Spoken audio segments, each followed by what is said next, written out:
इस वीडियो में अब हम देखेंगे कि जो कन्फ्यूज़न आ रहे हैं अभी काउंसलिंग के संदर्भ में, तो उसमें हम देखते हैं जैसे शिक्षक काउंसलिंग का लिंक क्या है। ये बहुत लोग कन्फ्यूज हो रहे हैं और कैसे क्या है इसको देखेंगे। ई संवर्ग और टी संवर्ग के स्कूल का लिस्ट कैसे देखना है, कहाँ से देखना है, ऑफिशियल जो लिस्ट है वो कहाँ से निकलेगा, ये देखेंगे। ठीक है। इसके बाद काउंसलिंग ओवरऑल या कैटेगरी रैंक क्या, किससे चेक करना है, किसको बुलाया गया है ना। डॉक्यूमेंट वेरिफिकेशन कहाँ होगा, कब होगा, कौन कौन से डॉक्यूमेंट जो है वो लगेंगे, है ना। और एक जो बीएड और बीटीसी का जो चल रहा था उस पर बीपीएससी के जो चेयरमैन है उनका क्या ट्विटर पे एक ट्वीट आया हुआ है, वो भी देखते हैं और उसको समझेंगे। ठीक है। तो यहाँ देखते हैं, अभी स्टार्ट करते हैं इसमें। जैसे आपको लिंक चाहिए, है ना, तो एजू पोर्टल में तो आपको जाना है ना। तो आप गूगल पे सर्च करिए एजुकेशन पोर्टल और देखो यहाँ पे जो व्याख्याता का ही लिंक है ना, इसी पे ही क्लिक करना है। आपको डाउट नहीं होना है, यहाँ पे और कोई ऑप्शन नहीं है। यहाँ पे व्याख्याता सीधी भर्ती काउंसलिंग के लिए लिंक है ना, इसी को क्लिक करना है।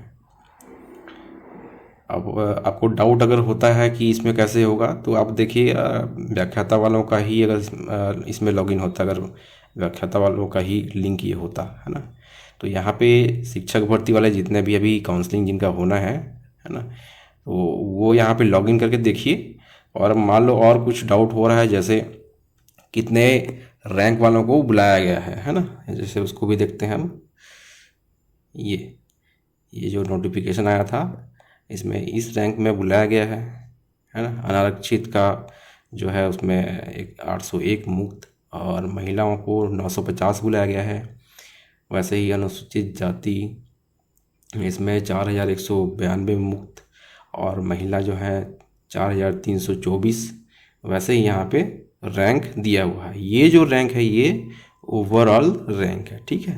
मतलब जैसे यहाँ पे अन्य पिछड़ा वर्ग में 1726 रैंक तक वाले जितने भी हैं, एक से लेकर के मतलब रैंक 1 से लेकर के 1726, है ना, इतने रैंक वाले तक उसमें जितने भी ओबीसी की महिला हैं वो जा सकती हैं। कैटेगरी रैंक तो कोई आया ही नहीं है। मतलब ऑफिशियली उसका जो है कुछ भी डेटा अभी कैटेगरी वाइज नहीं आया है, तो आपको कंफ्यूज बिल्कुल नहीं होना है। अगर कैटेगरी वाइज बुलाता, वो रैंक यहाँ पे लिखता, तो आपको वो पहले लिस्ट देते कैटेगरी वाइज। ठीक है। तो ये ओवरऑल रैंक को ही देखना है। जैसे यहाँ पे 35,911 है। ठीक है। तो ये इनका कैटेगरी रैंक नहीं है, जो ओवरऑल रैंक जिनका है ना, ये वो यहाँ पे जाएंगे, है ना। काउंसलिंग मतलब फिल करेंगे, यहाँ पे काउंट करेंगे ना, तो ये सबको भी काउंट करिएगा, तो वो फिर जो रूल के हिसाब से है वो आपको पोस्ट मिल जाएगा। ठीक है। अब देखो यहाँ पे लॉगिन की बात चल रही थी काउंसलिंग के लिए। तो यहाँ पे जिनको अगर यहाँ डाउट हो रहा है कि हम लोग का नाम है या नहीं है, जो भी है, तो देखो यहाँ पे आप लॉगिन करोगे ना, तो लॉगिन तो सबका होगा, लेकिन उसके बाद आपको जो डैशबोर्ड होता है काउंसलिंग का, वो उन्हीं को ही सिर्फ शो करेगा जिनका काउंसलिंग, पहले वाले काउंसलिंग में नाम है और रैंक है ना।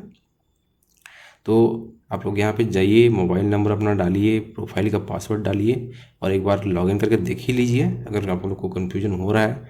तो अगर आपको लॉगिन होने के बाद कोई डैशबोर्ड दिखता है, डैशबोर्ड मतलब उसमें काउंसलिंग के लिए आपका नाम पूरा लिखे रहेगा, वहाँ पे स्कूल का नाम चयन करने का जो ऑप्शन वगैरह हैं वो सब आपको दिखेंगे, तब आप उसको फिल कर दीजिए, है ना। तो कंफ्यूज नहीं होना है। कुल मिला के यहाँ पे व्याख्याता वाले लिंक में ही जाना है शिक्षक की काउंसलिंग के लिए, और उसके बाद आपको लॉगिन करना है। ठीक है। अब रही बात यहाँ पे ये डॉक्यूमेंट वेरिफिकेशन कब और कहाँ। ठीक है। तो जो अभी तक खबर मिली है उसमें जो है पहले संभाग में ही डॉक्यूमेंट वेरिफिकेशन, जैसे मतलब जिनका सरगुजा में हो रहा है उनको सरगुजा और बस्तर, लेकिन वो प्रक्रिया सही नहीं है, तो आपको रायपुर में ही बुलाया जाएगा। तो एक पीडीएफ अभी चल रहा है जो दिख रहा है वो मतलब अभी तक इस पे साइट पे आया नहीं है, क्योंकि अभी काउंसलिंग चल रहा है, तो ख़त्म होते होते तक में 20 21 तारीख 22 तारीख तक, क्योंकि 23 लास्ट है, तो तब तक ये एजुकेशन पोर्टल की साइट पे आपको देखने को मिल जाएगा। तो उसकी टेंशन नहीं है, आप तैयार रहिए अपने तरफ से कि हमको जहाँ भी जाना पड़े हमको सुविधा असुविधा ना हो, ठीक है। अब देखो यहाँ पे ई संवर्ग और टी संवर्ग का स्कूल जो है वो हम लोग कैसे देखेंगे, ठीक है। तो यहाँ जो ऊपर लिंक दिख रहा है आप लोग देख रहे होंगे, है ना, एजुकेशन एजू पोर्टल में ही है ये। वहाँ पे स्कूल इन्फॉर्मेशन ये आप टाइप कर लीजिएगा, है ना, डायरेक्ट टाइप कर लीजिएगा, कोई दिक्कत नहीं है। या फिर edu portal school info dynamic report ऐसे सर्च करेंगे तो आपको ये मिल जाएगा, ठीक है। इसको देखते हैं, मैं बता ही देता हूँ आपको। जैसे ये मैं सर्च कर लिया यहाँ पे, ठीक है, education portal school info dynamic, है ना, ये यहाँ पे सी होगा, ये गलत टाइप है। तो यहाँ से डिपार्टमेंट ऑफ स्कूल एजुकेशन, ठीक है, यहाँ देखो ये जो दिख रहा है ना, इसको क्लिक करना आप, ये डायरेक्ट आपको मिल जाएगा। तो अब देखो यहाँ पे कैसे सर्च करना है आपको, है ना। तो ये जैसे जिला, पहले इसको, ये जो दिख रहा है ना चेक बॉक्स, इसको पहले क्लिक करेंगे आप। फिर देखो आपको यहाँ पे पूरे ज़िले का जो है लिस्ट दिखेगा, है ना। तो यहाँ मान लो हम देखते हैं जसपुर, ये। अब देखो अगर आपको पूरे ज़िले का यहाँ पे डायरेक्ट हम लोग को ई संवर्ग और टी संवर्ग के स्कूल का नाम देखना है, तो आप लोग यहाँ टिक कर सकते हैं डायरेक्ट, है ना। तो ये इनेबल हो जाएगा, अब यहाँ पे काम कर सकते हैं। इसको करना ज़रूरी है, तब जाके ये काम करेगा, ठीक है। तो अभी इसको हटाते हैं, ये हटाने की ज़रूरत नहीं है, मैं कर दे रहा हूँ। इसके बाद ब्लॉक विकास खंड देखना है, ब्लॉक देखना है, तो यहाँ से आप सेलेक्ट कर सकते हैं कौन से ब्लॉक में आपको चाहिए। उसके बाद संकुल देखना है, तो इसको टिक करिए चेक बॉक्स को, है ना। तो उसके हिसाब से आपको फिल्टर हो गया, ये जो है ऑप्शन देते जाएगा, है ना। ये इससे क्या होगा कि आप लोग विकास खंड सेलेक्ट कर लिए हो, है ना। यहाँ पे विकास खंड मान लो, यहाँ पे चलो मैं कोई ले लेता हूँ बगीचा, है ना। फिर अब यहाँ पे संकुल कोई सा बगीचा, चलो, है ना। अब यहाँ पे जो आप स्कूल सेलेक्ट करोगे ना, ये मतलब यहाँ पे अब सिर्फ उसी का दिखाएगा जो ये बगीचा और बगीचा संकुल के अंतर्गत आते हैं, पूरे जसपुर के अंदर का नहीं बताएगा। तो इसको आप लोग ये काम करिएगा कि इसको हटाइए, और देखना चाहें तो भाई ये विकास खंड को आप कर सकते हैं, है ना, और संकुल। फिर ये देखो स्कूल की श्रेणी, है ना। तो यहाँ पे आपको जैसे अभी शिक्षक का चल रहा है, तो इसको सेकेंडरी विथ हायर सेकेंडरी, तो इसमें देखो प्राइमरी विथ अपर प्राइमरी एक टिक कर लेना, है ना। आपको जिसका भी देखना होगा ना वो देख सकते हैं। प्राइमरी का तो अभी सहायक शिक्षक के लिए ही काम आएगा, तो primary with upper primary secondary है जो मिक्स जहाँ वो है ना स्कूल वगैरह हैं, वो पूरा आपको शो करते जाएगा। अपर प्राइमरी ओनली, तो ये आपको जो भी आवश्यकता है उसको आप टिक कर लीजिए, है ना। प्राइमरी को भी मत करिएगा, क्योंकि ये प्राइमरी के लिए तो अभी काउंसलिंग हो नहीं रही है, नहीं रहा है, तो ठीक है। यहाँ पे अब देखो इसको फिर से क्लिक करना है आपको। स्कूल का प्रकार छोड़ो, प्रबंधन देखते हैं। ये स्कूल का प्रकार मतलब यहाँ पे बालक है कि बालिका स्कूल है जो है ना। तो यहाँ देखो प्रबंधन में अब यहाँ पे ये मेन चीज़ है, शिक्षा विभाग मतलब ये हो गया एजुकेशन, है ना। और ये ट्राइबल, तो आपको एक एक करके देखना है तो एक को चेक करिए, यहाँ पे टिक करिए, या फिर दोनों को एक साथ देखना है तो आप दोनों कर सकते हैं, एक एक करके देखिए, है ना। अब देखो यहाँ पे इसको फिर से क्लिक करना है तभी हटेगा, ठीक। अब देखो यहाँ पे इसको शो करना है, शो करेंगे, नीचे जाइए आप। अब देखो यहाँ पे ये आ गया स्कूल का नाम, और ये क्लोज अगर आएगा तो ये स्कूल जो है बंद हो चुका है, ठीक है। जिला यहाँ पे आ गया, स्कूल की श्रेणी मतलब ये अपर प्राइमरी है, ठीक है। शिक्षा विभाग मतलब ये हो गया एजुकेशनल, तो यहाँ पे शो कर जाएगा। अगर यहाँ पे आप लोग दोनों को टिक करते शिक्षा और ट्राइबल, तो वो मिक्स करके देगा आपको, दोनों में आगे में लिखेगा, उसकी टेंशन नहीं है, ठीक है। फिर ये अच्छा शो करना है इसको, ठीक है। तो ये आदिम जाति पहले शो कर रहा है, इसके बाद ये देखिए 1 2 3 4 ऐसे लिखा है, इसके आगे और है, तो टोटल कितना है यहाँ पे रिकॉर्ड 467, है ना। तो आप लोग को पहले ये करना है कि जो काउंसलिंग पे स्कूल का लिस्ट है जसपुर का या फिर कोई भी, तो उसको आप स्क्रीनशॉट लीजिए। फिर आप यहाँ पे आइए, यहाँ पे पूरा देखिए, है ना।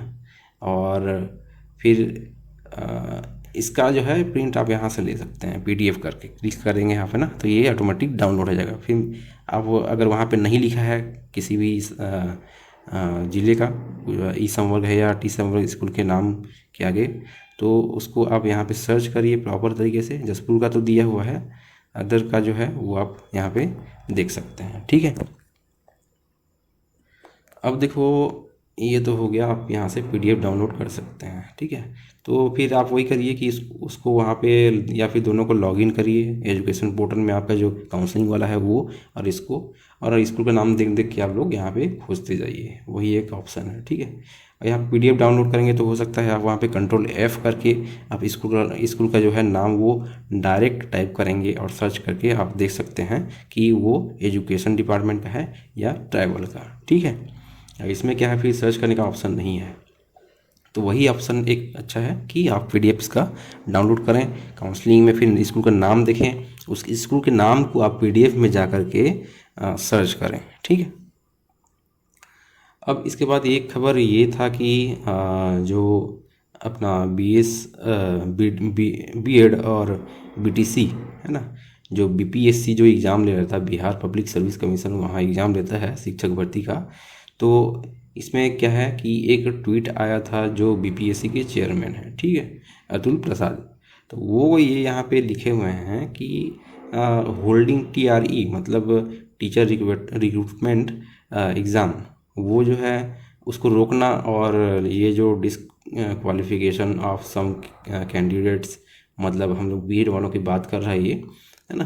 तो ये जो चीज़ें हैं ये दोनों अलग अलग चीज़ें हैं, उसको रोक के रखना और ये जो अभी डिसीजन आया है, ठीक है। तो कुल मिला के इनका यही भी कहना है कि आप भाई बीएड वाले हैं तो आप लोग ट्रेंड नहीं हैं प्राइमरी में पढ़ाने के लिए, ठीक है। कुल मिला के उनका यही यहाँ पे उनका यही कहना है। अब देखो क्या क्या डॉक्यूमेंट हम लोग को लगना है, ठीक है।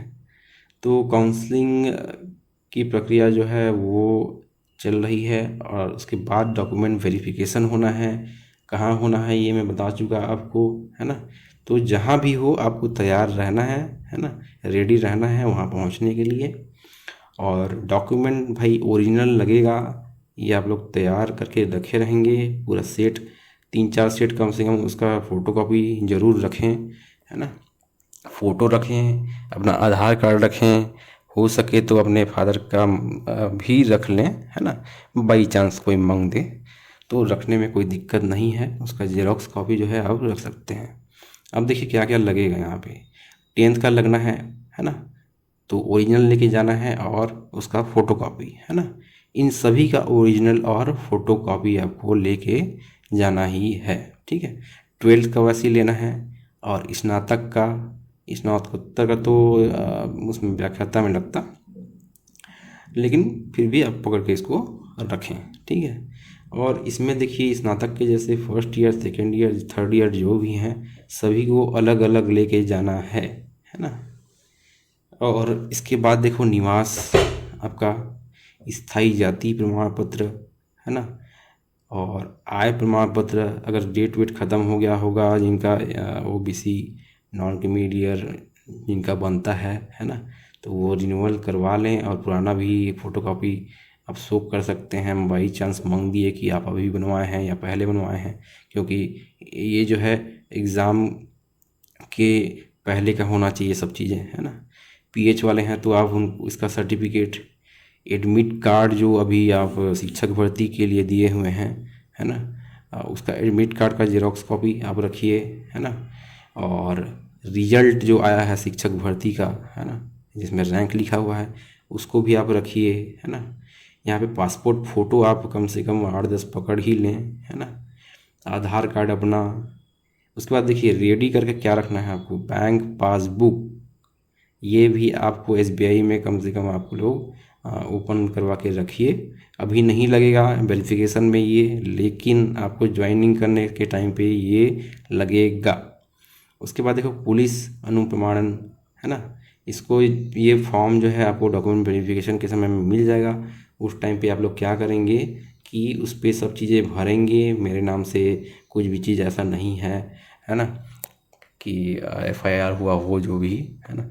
और इसको कहाँ साइन करवाना है, अपना खुद का साइन तो वहाँ पे रहेगा कैंडिडेट का, और किसी राजपत्रित अधिकारी मतलब किसी लेक्चरर से या फिर कोई राजपत्रित अधिकारी जो भी हैं उनसे आप साइन करवाएंगे। ठीक है।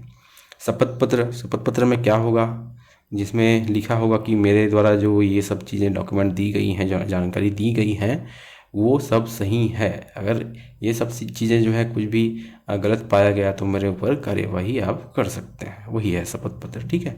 तो आप जाएंगे ना तहसील ऑफिस या फिर कलेक्ट्रेट वगैरह में, तो वहाँ पे आप लोग को स्टाम्प में जो है लिखवा सकते हैं या नोटरी करवा सकते हैं, और शपथ पत्र जो है वो बनवा सकते हैं। ठीक है। उनको बता देंगे कि इसलिए है तो वो बना देते हैं, आप लोग को टेंशन नहीं लेना है क्या लिखवाना है क्या लिखना है। और देखो फिर उसके बाद मेडिकल सर्टिफिकेट आपको रेडी करना है। ये कब बन पाएगा, देखो मेडिकल सर्टिफिकेट के लिए आपको पहले ज्वाइनिंग लेटर दिखाना पड़ेगा, है ना, ऐसा ही नहीं बन जाता है। आप लोग पहले ज्वाइनिंग लेटर लेंगे, आपको मिलेगा, उसके बाद उसको लेके मेडिकल सर्टिफिकेट आपको हॉस्पिटल में बनवाना है, जहाँ भी बनता है आपके ज़िले में, है ना। कौन कौन से दिन में बनता है पता कर लीजिए पहले से, वहाँ जाके आप जाइए, आपका टेस्ट होगा कुछ कुछ जो भी है वो, फिर मेडिकल सर्टिफिकेट आपको मिलेगा। तो टाइम तो आपको दिया जाता है ना।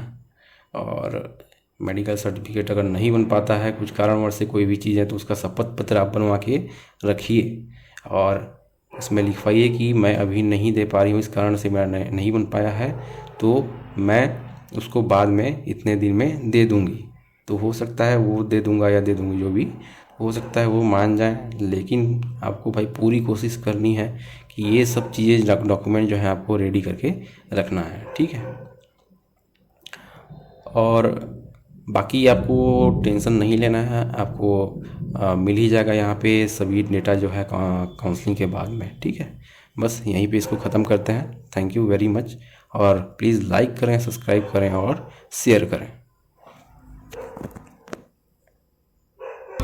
और अगर तुम लोगों को ये वीडियो पसंद आई तो यार लाइक मार दो, और नहीं आई तब भी लाइक मार दो, क्योंकि फर्क नहीं पड़ता।